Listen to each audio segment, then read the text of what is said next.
जय श्री राधे कृष्णा। आप सभी का दिन शुभ और मंगलमय हो और कान्हा जी आप सभी की मनोकामनाएं पूर्ण करें। आज सुनिए कार्तिक मास महात्म्य का अध्याय 27। सबसे पहले शुभारंभ करते हैं गणेश जी की कथा से। एक समय की बात है, एक छोटा सा लड़का अपनी दादी से हमेशा गणेश जी की कहानियां सुनता था। उसकी माँ गणेश जी की परम भक्त थी। कहानी सुनते सुनते उसे लगा कि क्यों ना मैं भी गणेश जी से मिलकर आऊं। और हमारे घर में इतनी गरीबी है, दरिद्रता है, तो गणेश जी से मिलूंगा तो सबके बारे में बताऊंगा, फिर मैं भी धनवान हो जाऊंगा। यह सोचकर वह लड़का घर छोड़कर निकल गया। चलते चलते वह घने जंगल में पहुंच गया। तब गणेश जी भगवान सोचने लगे कि इसने तो मेरे नाम से घर छोड़ा है, अगर इसे घर पर नहीं भेजा तो इस जंगल में तो शेर आदि जानवर हैं, वे इसे खा जाएंगे और मुझे इस कलयुग में कौन मानेगा। तब यह सोच विचार कर विनायक जी ने बूढ़े ब्राह्मण का वेश धारण किया और उस लड़के के सामने आ गए और कहा कि बेटा तू कहाँ जा रहा है। तो वह कहने लगा कि बाबा मैं तो गणेश जी से मिलने जा रहा हूँ। आपको पता है गणेश जी कितने चमत्कार करते हैं। तो उसकी बात को सुनकर बूढ़ा ब्राह्मण बोला कि बेटा मैं ही गणेश जी हूँ, तू मांग, तुझे क्या मांगना है, परंतु एक ही बार में मांग लेना, बार बार कुछ मत मांगना। तब वह लड़का सोचने लगा कि मैं क्या मांगू, अन्न हो, धन हो, हाथी की सवारी हो, मेरे सुंदर सी पत्नी हो। यह सब सोचते हुए वह चुपचाप बैठ गया। तो गणेश जी तो अंतर्यामी है, वे सब कुछ समझ गए। वे उस लड़के से कहने लगे कि बेटा तुमने तो एक बार में सब कुछ मांग लिया, जैसे तुमने मांगा है वैसा ही सब कुछ तुझे मिल जाएगा। अब तुम ऐसा करो, अपने घर जाओ, तुम्हारी दादी और तुम्हारे माता पिता तुम्हारा इंतजार कर रहे हैं। आशीर्वाद पाकर वह लड़का खुशी खुशी अपने घर लौट आया। घर आकर उस लड़के ने देखा कि उनका घर झोपड़ी था जो महल हो गया। जैसे ही उसने अंदर प्रवेश किया तो एक कमरे के अंदर पलंग पर 16 श्रृंगार किए हुए उसकी पत्नी बैठी थी और घर में खूब सारा धन हो गया। अब वह जोर जोर से अपनी माँ और दादी से बोला कि देखो माँ, देखो दादी, मैं कितना धन लेकर आया हूँ। ये सब कुछ गणेश जी भगवान ने दिया है, वे मुझे जंगल में मिले थे। यह सुनकर उसके माँ, बाऊजी और उसकी दादी माँ बहुत ही खुश हुए। हे गणेश जी महाराज, जैसा आपने उस भोले बालक की सुनी वैसे ही सभी भक्तों की सुनना। जैसे उस लड़के को धन दिया, अन्न दिया, वैसा सबको देना। जो भी इस कथा को सुने उसके घर में सुख सौभाग्य का वास करना। बोलिए गणेश जी भगवान की जय। अब सुनिए कार्तिक स्नान की कहानी। किसी गांव में एक बूढ़ी माई रहती थी। उसके परिवार में एक बेटा और एक बहू भी रहते थे। वह बुढ़िया बहुत ही धार्मिक विचारों की थी, हमेशा धर्म कर्म में अपनी रुचि रखती थी। वह सुबह जल्दी उठकर स्नान करती और उसके बाद में सबसे पहले तुलसी माता की पूजा करती। यह उसका रोज का नियम था। वह हर साल कार्तिक का स्नान करती थी। एक समय की बात है, कार्तिक का महीना आया तो बुढ़िया ने अपने बेटे से कहा कि बेटा मैं कार्तिक का स्नान करने के लिए गंगा जी जाऊंगी और 1 महीने तक वहीं पर रहूंगी और स्नान करूंगी।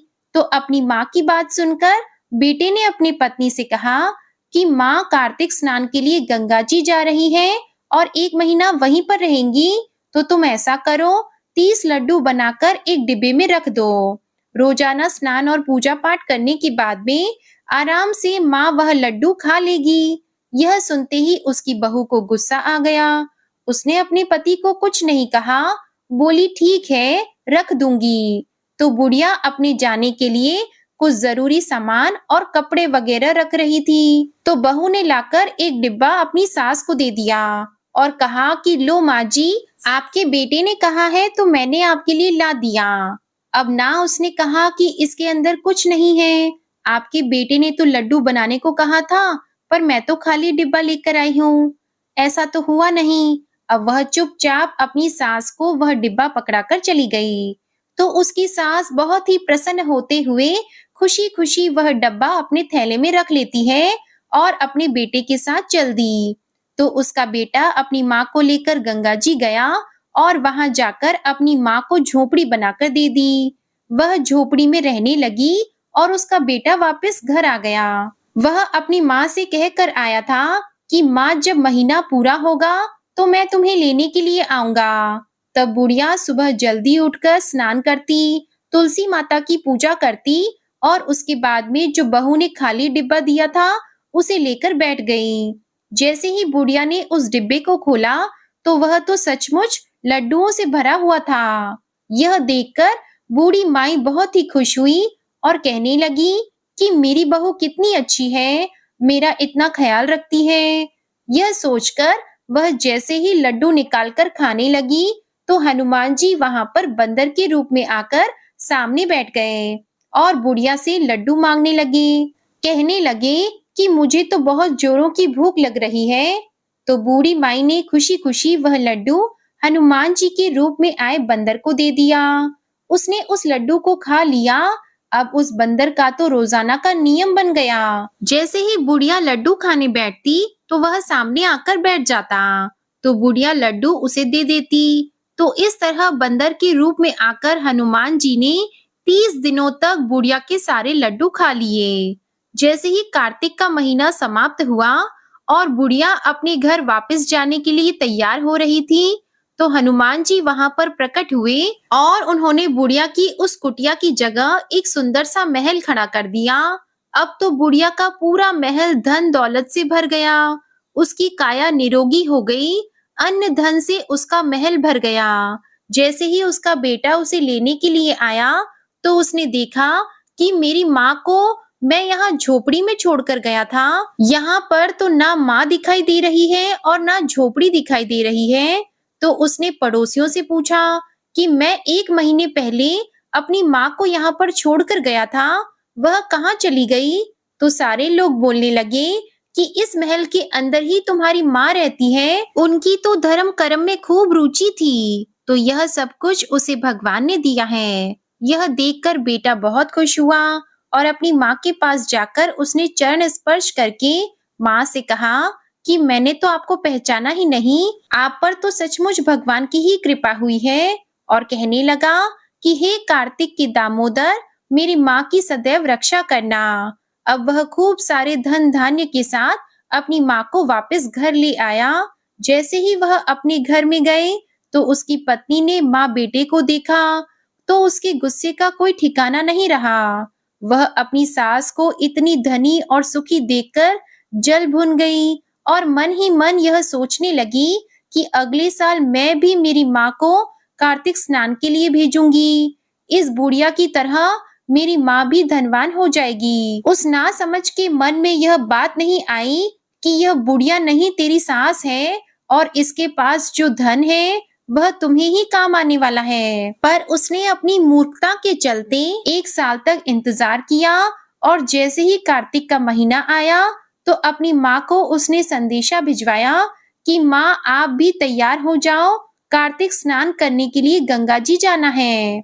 अपनी माँ के लिए वह खूब सारे घी और मेवे डालकर लड्डू बनाती है और कहती है कि माँ, यह पूरा का पूरा डब्बा लड्डुओं से भरा है, आप रोजाना पूजा पाठ करने के बाद में लड्डू खा लेना। तो उसकी माँ लड्डू देखकर बहुत खुश हुई, पर उसका कार्तिक स्नान का कोई मन नहीं था। बिना मन से वह अपने दामाद के साथ गंगा जी चली गई। वहां जाने पर उसके दामाद ने झोपड़ी बना दी और कहा कि सासू माँ, अब आप यहीं पर रहिए, मैं 1 महीने के बाद आपको लेने के लिए आऊंगा। यह कहकर उसका दामाद तो घर आ गया और बुढ़िया उसी समय एक लड्डू खाकर सो गई। दूसरे दिन वह दिन चढ़ने पर उठी, उठते ही फिर लड्डू खाया। जैसे ही वह लड्डू खाने लगी तो हनुमान जी बंदर के रूप में आकर वहां पर बैठ गए। तो उसने बंदर के रूप में आए हनुमान जी को पत्थर मारकर भगा दिया और उनसे कहा कि लड्डुओं से तो मेरा ही पेट नहीं भरता और मैं तुम्हें कैसे दे दूं। अब उसका तो रोजाना यही नियम था, हनुमान जी आकर बैठते और वह पत्थर मारकर उन्हें भगा देती और खुद दिन में 4 लड्डू खाती। फिर वापस सो जाती, कोई पूजा पाठ नहीं करती। ऐसा करते करते कार्तिक का महीना बीत गया। तो हनुमान जी फिर से प्रकट हुए और बहू की माँ की जो झोपड़ी थी उसे तो कूड़े करकट में बदल दिया। अब कार्तिक का महीना समाप्त होते ही बहू ने अपने पति से कहा कि तुम जल्दी जाओ और मेरी माँ इंतजार कर रही होगी। मेरी माँ को गाजे बाजे के साथ लेकर आना। तब अपने पति के कहे अनुसार वह गाजे बाजे लेकर अपनी सास को लेने के लिए गंगा जी चला गया। आगे जाकर उसने देखा कि कुटिया की जगह तो एक कूड़े कचरे का ढेर है और उस पर उसकी सास डूकर बनकर बैठी है।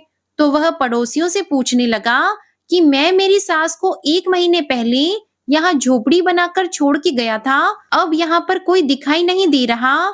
झोपड़ी की जगह कूड़े कचरे का ढेर लगा हुआ है। तो पड़ोसियों ने कहा कि जो कचरे के ढेर पर डूकर बैठी है वही तुम्हारी सास है। तुम यहाँ पर छोड़कर गए थे, तब से दिन में 4 बार यह भोजन करती और सारा दिन सोई रहती थी। तुम्हारी सास ने सुबह जल्दी उठकर पूरे कार्तिक के महीने में स्नान ही नहीं किया। जब इनका मन ही नहीं था तो आप यहाँ पर इनको छोड़कर क्यों गए? तो बेचारा क्या कहता, वह मन ही मन सोचने लगा कि यह तो पत्नी का आदेश था। अब वह अपनी सास को लेकर घर के लिए रवाना हो गया और घर पर उसकी पत्नी अपनी माँ का बड़ी ही बेसब्री से इंतजार कर रही थी कि मेरी माँ आएगी और खूब सारा धन लेकर आएगी। लेकिन यह क्या, पतिदेव आए तो अकेले, निराश और साथ में डूकर बनी हुई उसकी माँ। तो अपनी माँ की हालत देखकर उसे बहुत ही दुख हुआ। वह अपने पति से कहने लगी कि मेरी माँ की यह हालत कैसे हुई? तो उसके पति ने बताया कि तुम्हारी माँ की धर्म कर्म में कोई रुचि नहीं थी, तो आपने कार्तिक स्नान के लिए इन्हें भेजा ही क्यों? वह कहने लगी कि मुझे क्या पता था, मैं यह सोच रही थी कि मेरी माँ भी बेचारी धनवान हो जाएगी, पर मेरी माँ तो आगे से ही गई। अब यह सही कैसे होगी? यह सोचते हुए दोनों पति पत्नी विद्वान पंडितों के पास गए और जाकर पूछा कि पंडित जी, मेरी माँ कार्तिक स्नान करने गई थी तो वह तो धनवान बनकर आई थी, और अब की बार मेरी सास को कार्तिक स्नान के लिए मैं छोड़कर आया था। जब मैं 1 महीने बाद उन्हें लेने के लिए गया तो झोपड़ी की जगह कचरे का ढेर था और उसके ऊपर मेरी सास डूकर बनकर बैठी थी। तो अब आप बताइए कि इसका क्या कारण हो सकता है? तब उन विद्वान पंडितों ने सोच विचार कर बताया कि तुम्हारी माँ ने सच्चे मन से कार्तिक का स्नान किया था और पूरे महीने भूखी रही थी, क्योंकि अपने हिस्से का जो लड्डू था वह हनुमान जी के रूप में आए हुए बंदर को खिला देती। तो वह बहू मन ही मन सोचने लगी कि बुढ़िया के पास लड्डू कहाँ से आए, मैंने तो खाली डिब्बा भेजा था। तब विद्वान पंडित ने बताया कि इसलिए तुम्हारी माँ पर कार्तिक देवता का आशीर्वाद बरसा है, लेकिन तुम्हारी सास ने पापी मन से यह कार्य किया। जल्दी उठना तो क्या, कार्तिक के महीने में एक दिन स्नान भी नहीं किया। दिन में 4 बार उठकर लड्डू खा लेती और फिर वापस सो जाती। जब हनुमान जी बंदर के रूप में इसके सामने आते तो यह पत्थर मारकर भगा देती। इतना ही नहीं, इसने कार्तिक के महीने में बेटी के घर का अन्न खाया है, इसलिए कार्तिक देवता इससे नाराज हो गए, जिसकी वजह से यह डूकर बन गई है। तो बुढ़िया की बहू हाथ जोड़कर कहने लगी कि पंडित जी, इसका कोई उपाय तो होगा। यह कहकर हाथ जोड़कर वह दीन भाव से विनती करने लगी और उसने कहा कि मुझसे गलती हो गई, मैंने अपनी सास और माँ में बहुत ज्यादा फर्क रखा, जबकि मेरी सास बहुत ही अच्छे विचारों वाली थी। फिर भी मैंने उनका कभी कहना नहीं माना और जब वह कार्तिक स्नान करने के लिए जा रही थी तो अपने गुस्से के चलते मैंने उनके साथ खाली डिब्बा रख दिया। तो वह विद्वान पंडित कहने लगा कि बेटा, देर आए दुरुस्त आए, अब तुम ऐसा करना कि अपनी सास की खूब सेवा करना। सुबह जल्दी उठकर उन्हें स्नान करने के लिए पानी डालना। जब तुम्हारी सास स्नान कर ले तो बचे हुए पानी से तुम्हारी माँ को भी स्नान कराना, तो यह फिर से ठीक हो जाएगी। तो दोनों पति पत्नी पंडित जी का धन्यवाद करते हुए घर आ गए। घर आते ही बहू ने अपनी सास के पैर पकड़कर माफी मांगी और कहा कि माँ जी, मुझसे गलती हो गई, जो मैंने आपका कभी भी सम्मान नहीं किया, हर बात पर आपका अपमान करती रही। तो उसकी सास ने कहा नहीं बेटा, ऐसी कोई बात नहीं। मैंने तो तुम्हें हमेशा ही अपनी बेटी माना। बच्चे तो गलती करते हैं, माँ कभी भी उनसे नाराज नहीं होती। यह सुनकर उसका तो दिल पसीज गया। फिर वह रोजाना सुबह जल्दी उठती, अपनी सास को स्नान करने के लिए पानी डालती और फिर बचे हुए पानी से अपनी माँ को स्नान कराती और फिर शाम को अपनी सास के हाथ पैर दबाती। तो इस तरह कार्तिक के देवता उस पर प्रसन्न हुए और उस पर अपनी पूरी कृपा बरसाई। उसकी माँ फिर से ठीक हो गई और उसका घर अन्न धन से भर गया।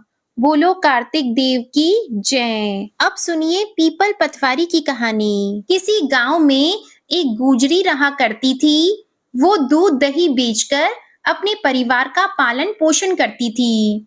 एक दिन उसने अपनी बहू को बुलाकर कहा कि बहू, जा आज तू यह दूध दही बेच कर आ।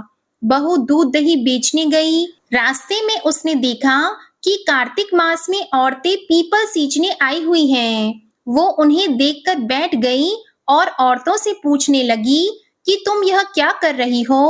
औरतों ने कहा कि हम पीपल महादेव की पतवारी सींच रही हैं।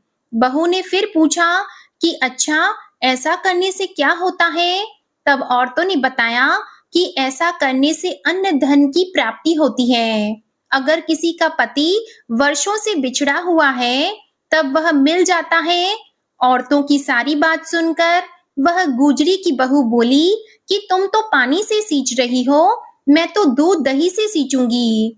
अब गुजरी की बहू हर रोज आती और सारा दूध दही पीपल की पतवारी को सींचकर चली जाती। उसकी सास उससे वापस लौटने पर हर रोज पैसों के बारे में पूछती तो वह कह देती कि माँ जी, कार्तिक का महीना खत्म होने दो, मैं सारे पैसे लाकर दे दूंगी। कार्तिक का महीना पूरा होने पर पूर्णिमा की तिथि आ गई। तब वह गुजरी की बहू पीपल की पतवारी के पास धरना देकर बैठ गई। पीपल ने उससे पूछा कि तू यहाँ पर क्यों पड़ी हुई है। वह बोली कि मेरी सास दूध दही के पैसे आज मांगने वाली है, लेकिन मैंने तो पूरे महीने पीपल के पेड़ को दूध और दही से सींचा है, अब मुझे पैसे चाहिए। पीपल ने कहा, मेरे पास पैसे नहीं है, यह भाटे डंडे पत्ते और पान पड़े हैं, यह सब ले जा और गुल्लक में ले जाकर रख देना। बहू घर पहुंची। घर जाने पर सास ने पूछा कि बहू बता, पैसे लाई है। बहू कहने लगी, माँ जी लाई हूँ और मैंने गुल्लक में रख भी दिए हैं। सास ने गुल्लक खोलकर देखा तो उसकी आंखें फटी रह गई। गुल्लक में से हीरे मोती जगमगा रहे थे। सारे सूखे पत्ते धन में बदल गए थे, जिन्हें देखकर सास कहने लगी, अरे बहू, इतना धन कहाँ से लाई है। वह सीधी सादी थी। उसने अपनी सास को सारी बातें सच सच बता दी कि उसने तो दूध दही से पीपल की पतवारी सींच दी थी और पैसे मांगने पर पीपल ने पत्ते डंडे और भाटे दे दिए थे और वह गुल्लक में रखने से हीरे मोती बन गए। अब बहू की बात सुनकर सास बोली कि बहू, तब तो मैं भी पीपल की पतवारी सींचने जाऊंगी। अब सास दूध दही तो बेच आती और दूध दही की हांडी धोकर पीपल की पतवारी में रख आती थी। घर आकर वह अपनी बहू से कहती कि बहू चल, तू मुझसे पैसे मांग। बहू कहती कि माँ जी, बहू भी सास से कभी पैसे मांगती है क्या। फिर सास के बार बार कहने पर आखिरकार बहू ने सास को पैसे लाने के लिए कहा। तो वह एक दिन पीपल के पास धरना देकर बैठ गई। पीपल ने सास को भाटे पत्ते डंडे और पान दे दिए और सास ने घर आकर गुल्लक में वो सब ले जाकर रख दिए। सास के कहने पर बहू ने गुल्लक फोड़ी तो देखा कि उसमें तो कीड़े मकोड़े चल रहे थे। बहू ने सास से पूछा कि माँ जी, यह सब क्या है। सास कीड़ों को देखकर बोली कि पीपल पतवारी ने तुझे धन दिया, लेकिन मुझे कीड़े क्यों दिए। इस पर सभी औरतें बोली कि तुम्हारी बहू ने सब कुछ सच्चे मन से किया था, लेकिन तुमने धन के लालच में आकर यह सब किया। इसलिए हाथ जोड़कर इस कथा के अंत में कहना चाहिए कि हे पतवारी माता, जैसा आपने बहू को दिया वैसा ही अपने भक्तों को देना। इस कथा को कहते सुनते और हुंकारा भरते सभी भक्तों को देना। अब सुनिए कार्तिक मास महात्म्य में आगे का अध्याय। आज आप जानेंगे कार्तिक मास में तुलसी जी की महिमा के बारे में। कार्तिक के महीने में जो भी भक्त नियम स्नान करके पवित्र होकर कोमल तुलसी दल से भगवान श्री हरि विष्णु जी की पूजा करते हैं, वह निश्चय ही मोक्ष को प्राप्त करते हैं। पूर्व काल में भक्त विष्णु दास भक्ति पूर्वक तुलसी पूजन से शीघ्र ही भगवान के धाम को चला गया और राजा चोल उसकी तुलना में गौण हो गए। तुलसी जी से भगवान की पूजा पाप का नाश और पुण्य की वृद्धि करने वाली है। अपनी लगाई हुई तुलसी जितना ही अपनी जड़ को फैलाती है, उतने ही सहस्त्र युगों तक मनुष्य ब्रह्मलोक में प्रतिष्ठित रहता है। अगर कोई तुलसी मिले जल में स्नान करता है, तो वह पाप मुक्त होकर धन्य हो जाता है। जिसके घर में तुलसी का पौधा विद्यमान है, उसका घर स्वयं तीर्थ के समान हो जाता है। वहां यमराज के दूत भी नहीं जाते। जो मनुष्य तुलसी काष्ठ संयुक्त गंध धारण करता है, कोई पाप उसके शरीर का स्पर्श नहीं कर पाते। जहां तुलसी वन की छाया हो, वहीं पर पितरों की तृप्ति के लिए श्राद्ध करना चाहिए। जिसके कान में, मुख में और मस्तक पर तुलसी जी के पत्ते की छाया अर्थात निशानी दिखाई देती है, उस पर भूत प्रेत की कोई छाया नहीं पड़ सकती। आदि काल में हरि मेधा और सुमेधा नाम के दो ब्राह्मण थे। वे जाते जाते किसी दुर्गम वन में परिश्रम से व्याकुल हो गए, तो वहां उन्होंने एक स्थान पर तुलसी दल देखा। सुमेधा ने तुलसी जी का महान वन देखकर उसकी परिक्रमा की और भक्ति पूर्वक प्रणाम किया। यह सब देखकर हरि मेधा ने उससे पूछा कि तुमने अन्य सभी देवताओं और तीर्थ व्रतों के रहते केवल तुलसी वन को प्रणाम क्यों किया? तब सुमेधा ने बताया कि प्राचीन काल में जब दुर्वासा के श्राप से देवराज इंद्र का ऐश्वर्य छिन गया, तब देवताओं और असुरों ने मिलकर समुद्र मंथन किया। तब धन्वंतरी रूप भगवान श्री हरि और अन्य दिव्य औषधियां प्रकट हुई। उन दिव्य औषधियों में मंडलाकार तुलसी जी उत्पन्न हुई, जिसे ब्रह्म आदि देवताओं ने श्री हरि को समर्पित किया और भगवान ने उसे तुरंत ही ग्रहण कर लिया। भगवान नारायण संसार के रक्षक और तुलसी जी उनकी प्रियतमा है, इसलिए मैंने उन्हें प्रणाम किया है। सुमेधा इस प्रकार कह ही रहे थे कि सूर्य के समान अत्यंत तेजस्वी विमान उनके निकट उतरा। उन दोनों के समक्ष ही वहां एक बरगद का वृक्ष गिर पड़ा और उसमें से दो दिव्य पुरुष प्रकट हुए। उन दोनों ने हरि मेधा और सुमेधा को प्रणाम किया। तब दोनों ब्राह्मणों ने उनसे पूछा कि आप कौन हैं और हमें प्रणाम क्यों कर रहे हैं? तब उनमें से जो बड़ा था वह बोला, मेरा नाम आस्तिक है। एक दिन मैं नंदन वन में क्रीड़ा करने गया था, तो देवांगनाओं ने मेरे साथ इच्छा अनुसार विहार किया। उस समय उन युवतियों के हार के मोती टूटकर तपस्या करते हुए लोमश ऋषि पर गिर पड़े। यह देखकर मुनि को बहुत क्रोध आया। उन्होंने सोचा कि स्त्रियां तो परतंत्र होती हैं, इसलिए यह उनका अपराध नहीं, अवश्य ही दुराचारी आस्तिक ही श्राप के योग्य है। ऐसा सोचकर उन्होंने मुझे ही श्राप दे डाला कि अरे तू ब्रह्म राक्षस होकर बरगद के पेड़ पर निवास कर। जब मैंने उनसे विनती करके उन्हें प्रसन्न किया, तो उन्होंने शाप से मुक्ति की विधि सुनिश्चित कर दी और कहा कि जब तू किसी योग्य ब्राह्मण के मुख से तुलसी दल की महिमा सुनेगा, तो तत्काल ही तुझे उत्तम मोक्ष की प्राप्ति हो जाएगी और तू श्राप से भी मुक्त हो जाएगा। इस प्रकार मुक्ति का शाप पाकर मैं चिरकाल से इस वट वृक्ष पर निवास करता था और आज दैववश आपके दर्शन से मुझे मुक्ति मिल गई है। फिर वे दोनों श्रेष्ठ ब्राह्मण परस्पर पुण्यमयी तुलसी जी की प्रशंसा करते हुए तीर्थ यात्रा को चल दिए। इसलिए भगवान विष्णु को प्रसन्नता देने वाले इस कार्तिक मास में तुलसी जी की पूजा अवश्य ही करनी चाहिए। द्वापर युग का प्रारंभ कार्तिक शुक्ल नवमी को हुआ था, इसलिए कार्तिक शुक्ल नवमी से एकादशी तक मानव विधि विधान से तुलसी विवाह का उत्सव करें तो उसे सर्वश्रेष्ठ दान कन्यादान का फल प्राप्त होता है। पूर्व काल में कनक की पुत्री किशोरी ने एकादशी के दिन संध्या के समय तुलसी जी की वैवाहिक विधि संपन्न की थी। इससे वह वैधव्य दोष से मुक्त हो गई थी। जानिए तुलसी जी के विवाह की विधि क्या है। अपनी भक्ति और सामर्थ्य के अनुसार एक आधा चौथाई या 9 मिश्रित धातुओं से विष्णु जी और तुलसी जी की प्रतिमाएं बनवाएं। आप मिट्टी की प्रतिमाएं भी बनवा सकते हैं। फिर तुलसी जी और भगवान श्री हरि विष्णु की प्रतिमा में प्राण प्रतिष्ठा करके स्तुति आदि के द्वारा भगवान को निद्रा से जगाएं। फिर पुरुष सूक्त से वह षोडश उपचार से पूजा करें। पहले देश काल स्मरण करके गणेश जी का पूजन करें। फिर पुण्याह वाचन करके वेद मंत्रों का उच्चारण करते हुए शंख और घंटी बजाते हुए भगवान विष्णु की प्रतिमा को तुलसी जी के समीप लाकर रख दें। प्रतिमा को सुंदर वस्त्र और अलंकारों से सजाएं। तुलसी जी की प्रतिमा के स्थान पर आप तुलसी जी के पौधे का प्रयोग कर सकते हैं। उस समय भगवान का आह्वान इस प्रकार करें कि हे भगवान केशव, आइए आइए देव, मैं आपकी पूजा करूंगा, आपकी सेवा में तुलसी को समर्पित करूंगा, आप मेरे सभी मनोरथ को पूर्ण कीजिए। फिर 3-3 बार अर्घ और पाद्य अर्पण करके भगवान को समर्पित कर दें। फिर कांसे के पात्र में दही, घी और शहद रखकर उसे कांसे के ढक्कन से ढककर भगवान को अर्पण करते हुए इस प्रकार कहें कि हे श्री हरि, हे श्री हरि, हे वासुदेव, आपको नमस्कार है। यह मधु पर्क ग्रहण कीजिए।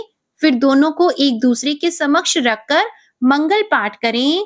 इस प्रकार गोधूली बेला में जब भगवान सूर्य कुछ कुछ दिखाई देते हैं, तब कन्यादान करने का संकल्प करें और भगवान से प्रार्थना करें कि आदि, मध्य और अंत से रहित त्रिभुवन प्रतिपालक हे परमेश्वर, आप तुलसी जी को विवाह की विधि से ग्रहण कीजिए। यह वृंदावन की भस्म में स्थित रही है और आदि, मध्य और अंत में शून्य है।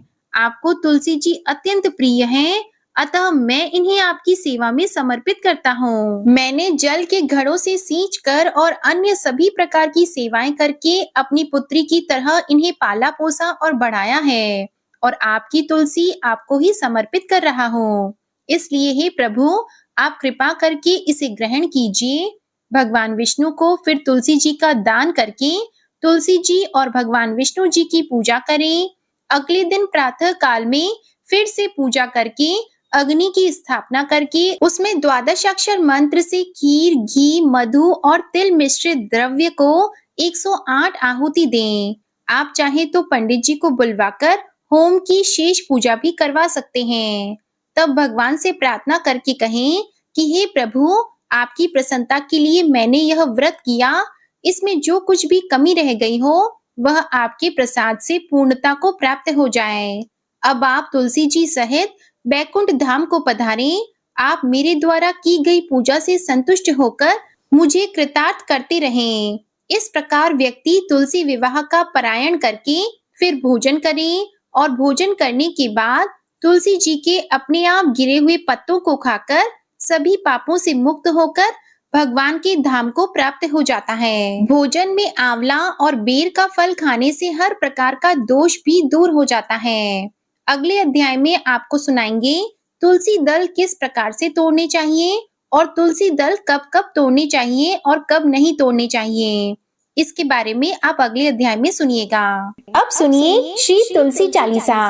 जय जय तुलसी भगवती सत्यवती सुखदानी, नमो नमो हरि प्रेयसी श्री वृंदा गुण खानी। श्री हरि शीश बिरजनी, देहो अमर वर अम्ब, जनहित है वृंदावनी, अब न करहु विलंब।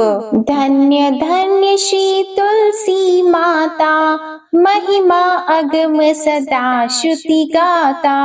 हरि के प्राण हो से तुम प्यारी, हरि ही हेतु कीन हो तप भारी। जब प्रसन्न है दर्शन दीन हो, तब कर जोरी विनय उस कीन हो। हे भगवंत कंत मम होहु, दीन जानी जन छाड़हु छोहु। सुन लक्ष्मी तुलसी की बानी, दीन हो शाप कद पर आनी। उस अयोग्य वर मांगन हारी, हो विटप तुम जड़ तनुधारी। सुनी तुलसी ही शप्यो तेहि ठामा, करहु वास तुहु नीचन धामा।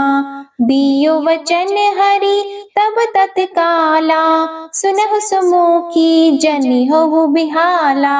समय पाई वो द्रौपदी तोरा, पूजी हो आस वचन सत मोरा। तब गोकुल मह गोप सुदामा, तासु भई तुलसी तू बामा। कृष्ण रास लीला की माही, राधे शक्यु प्रेम लखी नाही। दियो शाप तुलसी तत्काला, नर लोकी तुम जन्महु बाला। या गोप वह दानव राजा, शंख चूड़ नामक शेर ताजा। तुलसी भई तासु की नारी, परम सती गुण रूप अगारी। अस द्वे कल्प बीत जब गयऊ, कल्प त्रेत जन्म तब भयहु। वृंदा नाम भयो तुलसी को, असुर जलंधर नाम पति को। करि अति द्वंद अतुल बल धामा, लीन्हा शंकर से संग्रामा।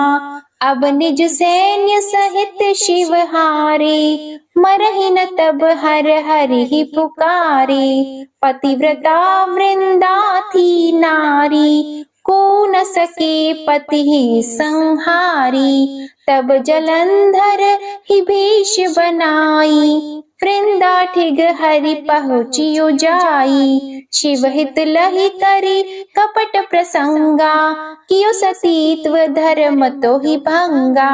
भयो जलंधर कर संहारा, सुनी और शोक उपारा। तिहि क्षण दियो कपट हरि तारी, लखी वृंदा दुख गिरा उचारी। जलंधर जस हत्यो अभीता, सोई रावण तस हरि सीता। अस प्रस्तर सम हृदय तुम्हारा, धर्म खंडी मम पति सहारा। यही कारण लही शाप हमारा, होवे तनु पाषाण तुम्हारा। सुनि हरि तुरत ही वचन उचारे, दियो शाप बिना विचारे। लखियो न निज कर तूति पति को, छलन चाहियो जब पार्वती को।